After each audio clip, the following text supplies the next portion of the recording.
I had a prior commitment with my mom, so my husband handed me $20 from his wallet unexpectedly. Caught off guard by this turn of events, I could only stare blankly as he drove away, leaving his wife in labor to prioritize picking up his own mother for her lessons. Even though his mother had consistently belittled me in the past, I tolerated it for the sake of our unborn child. But in that moment, I realized that someone who neglects their child like this doesn't deserve to be a parent. Despite the increasing pain, I decided to face childbirth alone. My name is Catherine. I married my husband Bob right after graduating from college. We were leading a reasonably happy married life. Bob, 3 years older than me, had been a senior in my college club. He fell for me at first sight when I joined as a freshman. Looking back, I blushed thinking about how passionately he pursued me. When you're young, just the fact that someone is older can make them seem so cool. I reciprocated Bob's advances, and we dated smoothly until my graduation. Even after getting married, Bob was head over heels in love with me, so I was never concerned about him cheating. He always left work on time, headed straight home, and ate the dinner I'd prepared while it was still hot. I heard he bragged about it at work, saying how happy he was, so I figured no woman would approach a man who was so obviously devoted. However, there was a reason I described our seemingly smooth relationship as reasonably happy. That reason was my mother-in-law. I thought the age-old mother-in-law and daughter-in-law issues were things of the past. But the moment she saw me, she frowned and said, "What's up with that hair of yours? Looks like you dumped ink all over it. I bet you dyed it last night in a rush, didn't you? Trying to look pure and innocent? It's embarrassing. Can you leave my son here and just go back home?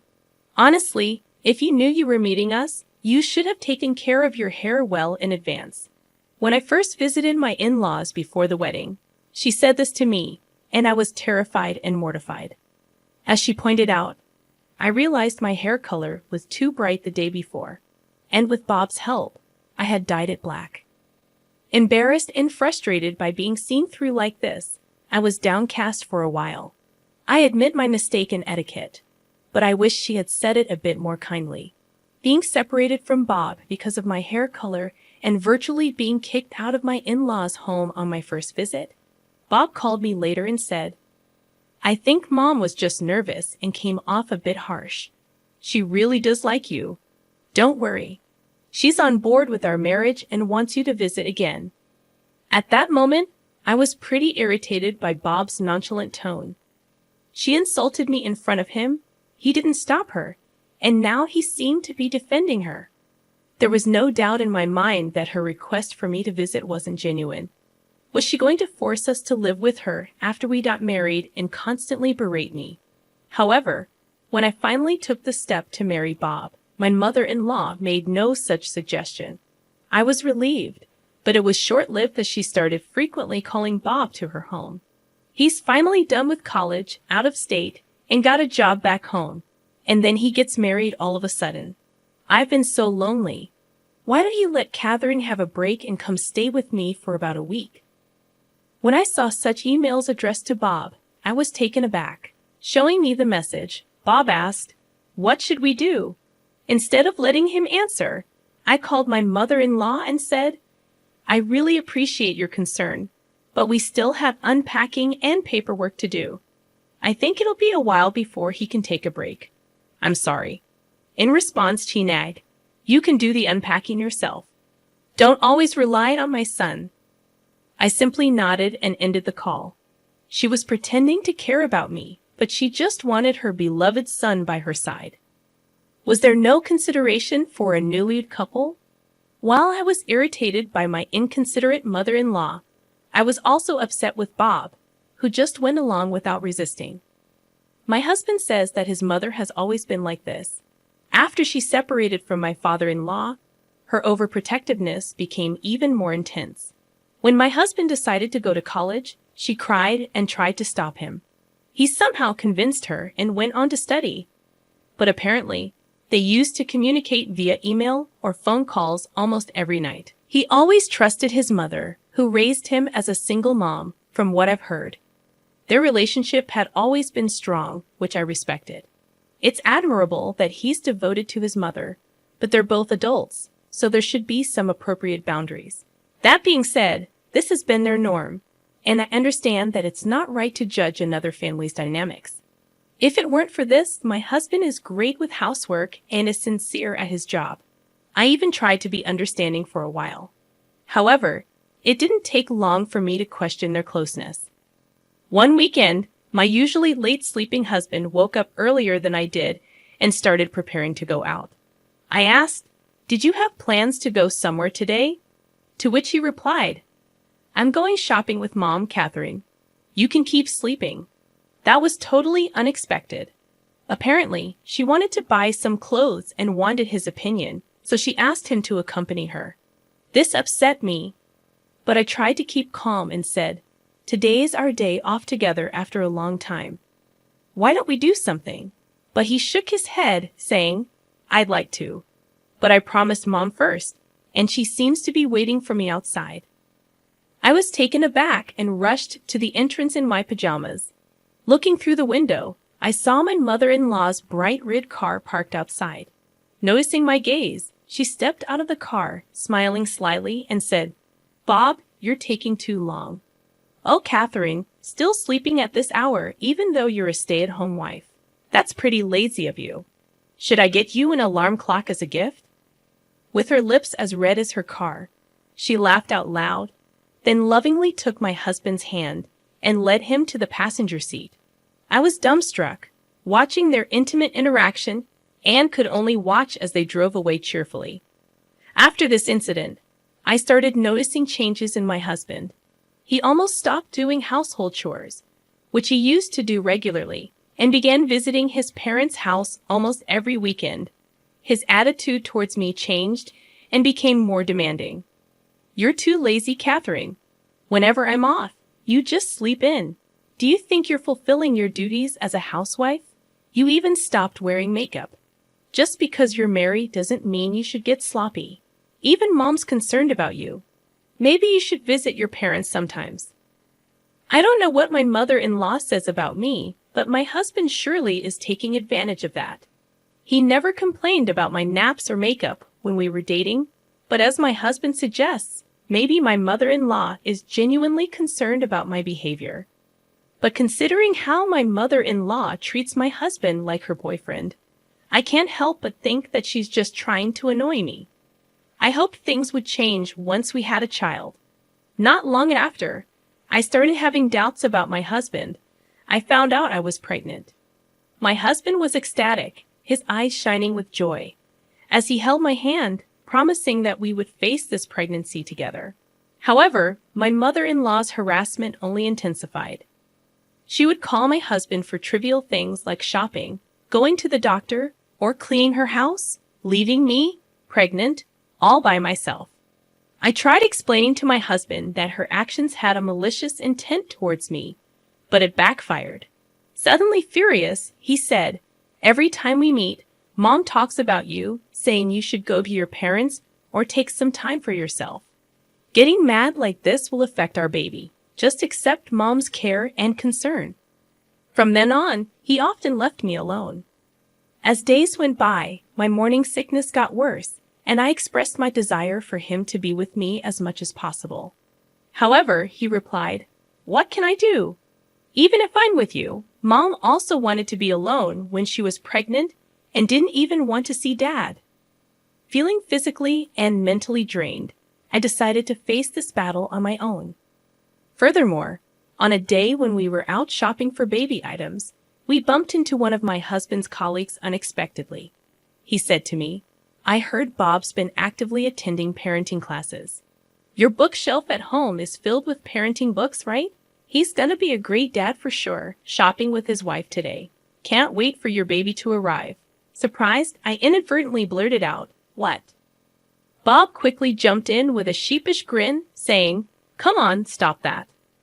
Apparently, he'd been portraying himself as an enthusiastic soon-to-be dad at work, even making up stories. Although I stayed silent to avoid an argument, I felt my anger boiling inside.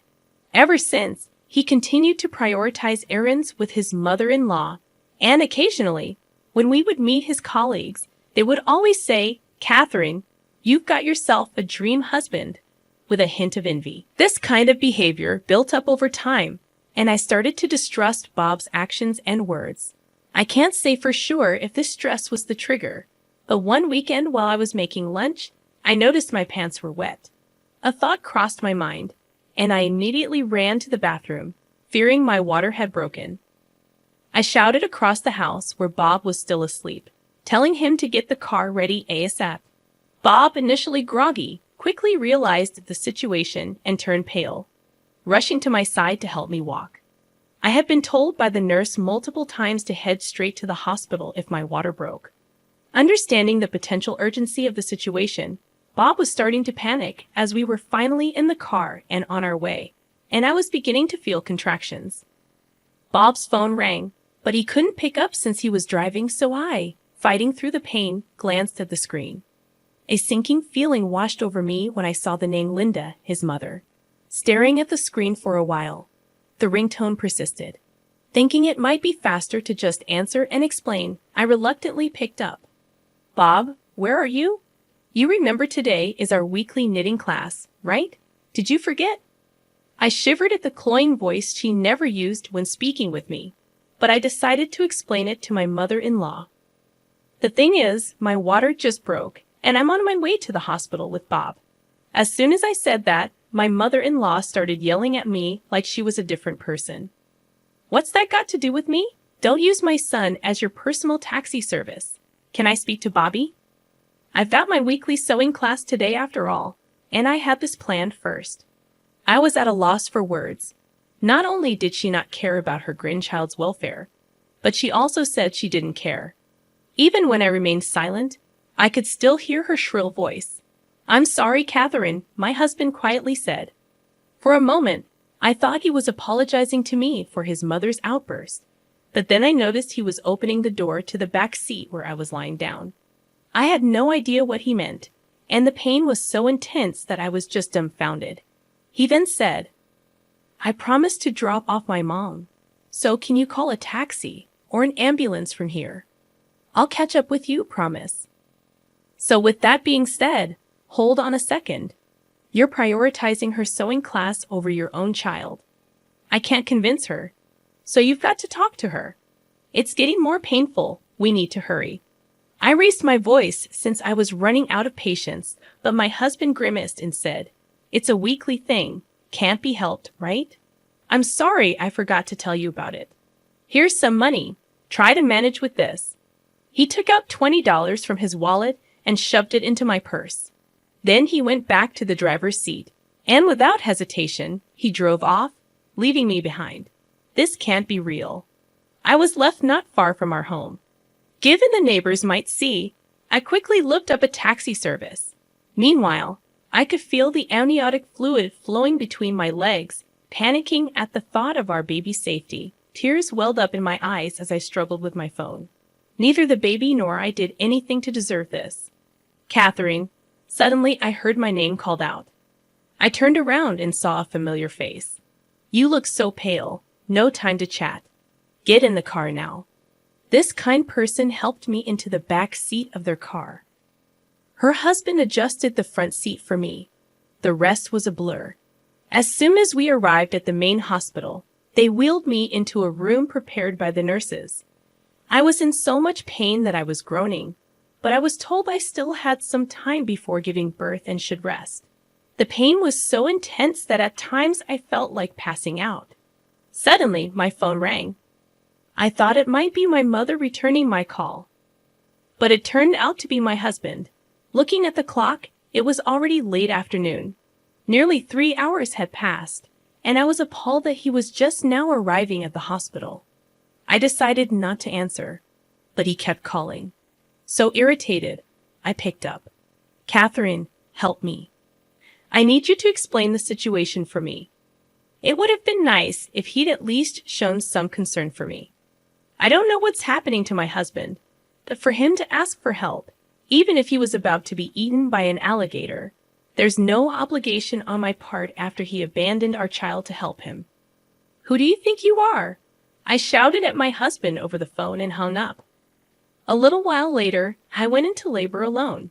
It would have been nice to have a dependable husband by my side at a time like this. But if a clueless husband who can't even prioritize is around, it might be better if he weren't there. Instead, I had the support of a kind nurse, and late that night, my long-awaited baby was born. Both the baby and I were safe after the birth, and I was so exhausted that I fell asleep right away. The first thing the next morning, the nurse came into my room and told me that my husband had arrived. Apparently, he'd come right after the birth, but since I was in such a deep sleep, the nurse kindly sent him away. Honestly, I thought I'd never want to see him again. But when he entered the room looking all gaunt, I couldn't help but ask what had happened. The previous day, the neighborly older lady who had always gotten along with me picked me up when I was in distress and took me to the hospital. Because her son was around my age, she always took care of me as if I were her own daughter. She had been my pillar of support when I was newlywed and feeling insecure. When she asked about my husband in the car, I told her he was dropping off his mother for her hobby classes. She got furious on my behalf. I had no idea that her anger would push him to the edge. After she dropped me off at the hospital, she apparently spread the word throughout the neighborhood. Given that she was the head of the local community association, she had a lot of influence, and her friends confronted my husband en masse. It seems the situation was so chaotic that there were rubberneckers gathering around our house, asking for my help. In that situation clearly showed his lack of intelligence. I hadn't received a single call from my mother-in-law, and I had already made up my mind. Can you please leave? I'm not feeling well, and my parents will be here soon. They know about this, right? I want to apologize. Can I stay? My husband mumbled in a pitiful tone. What? I don't care if you want to apologize. I'll be busy, so leave. Please don't say that. By the way, where's our baby? Let me see him once, and then I'll leave. Just go. There are other expecting mothers here, so get out. Even after my cold response, he stayed. So I ignored him, turned my back, and pulled the covers over myself. Hey, I'm sorry. Can you at least call my mom? I want to send her a picture of the baby. Should I call a nurse? My husband reached out and shook me. I couldn't stand it anymore and was about to push him away when, "What are you doing? Don't touch her." My parents had just entered the room. My mom rushed to my side, pushing my husband away. How dare you shake a woman who's just given birth? And after what you did, how dare you show your face here? I'm so disappointed in you. Get out now. Even I had never seen my mom so furious. My husband was intimidated and finally left the room. My dad followed him out, and I'm sure he gave him a good scolding. I refused to see my husband during my hospital stay. After I was discharged, I took the baby and went to my parents' house. Afraid that he might do something, I brought up the idea of divorce over the phone. From now on, I'll be proceeding with the divorce through a lawyer. I informed him about the claim for damages. I completely ignored any objections from him. By the way, the damages I'm referring to are the scratches and bruises I got when he forcefully pulled me out of the car. He tried to make some excuses, but I told him I have testimony from the neighborhood lady and her husband along with photos of the injuries from that day. He then kept silent. My lawyer mentioned that since this was a gross misconduct toward a pregnant woman, the compensation might be substantial. While I was busy taking care of the baby, my mother-in-law Susan once stormed into my family home. The rumors spread by Catherine didn't die down easily, and the looks from the neighbors were chilly. Apparently, she was blaming all of this on me for not respecting their family. However, my intimidating father handled everything. With both mother and son driven away by my dad, I sometimes thought maybe we should have done this from the start. But my dad said the head of a family doesn't just easily step into the limelight, trying to sound all cool about it. Once I got the hang of parenting, I invited the neighborhood lady to my home and introduced her to my parents. She quickly became friends with my mom since they were of the same age, and they decided to keep in touch. The neighborhood lady shared a story she heard from a friend who works part-time at my ex-husband's company. This friend, Like her, enjoys gossip and seems to have blabbed about the ex's story to others at some point. The tale spread like wildfire and got exaggerated along the way, and his reputation took a huge hit. Given that he had been posing as a devoted new dad and husband, the backlash was severe. He ended up being looked down upon by bosses and coworkers, leading him to quit his job. Approaching 30, jobless, and without any professional certifications, he seemed to be living modestly, relying on his mother's retirement funds and savings, becoming somewhat of a recluse due to the community's judgment. A few years later, I got a call from him, whom I had almost forgotten about. "Hey, where are you? I'm outside your family home right now." His rude greeting prompted me to respond in kind. "I've moved." "What do you want?" "You moved." "Living it up with the compensation money I gave you, huh? Must be nice. Come back right now. Let's start over. Mom wants to see you too." His ramblings made no sense. Why would I go back to you? Are you still going on about Mom after all this time? Don't call me again. I don't want to hear it. I hung up without waiting for a response, and for a while, my phone kept ringing. When I finally managed to block his calls, he began flooding me with texts, begging for reconciliation. I read them just to be sure, but they were filled with nonsense like, "Don't you think it's sad for a child not to have a father? And even though you owe so much to Mom, not letting her see the child is utterly disrespectful." I deleted all of them and changed my email address. Though this whole incident was a nightmare, it allowed me to proceed with the divorce advantageously and take appropriate action against him. If a family member is going to be such trash, it's better for my child that they're not in our lives.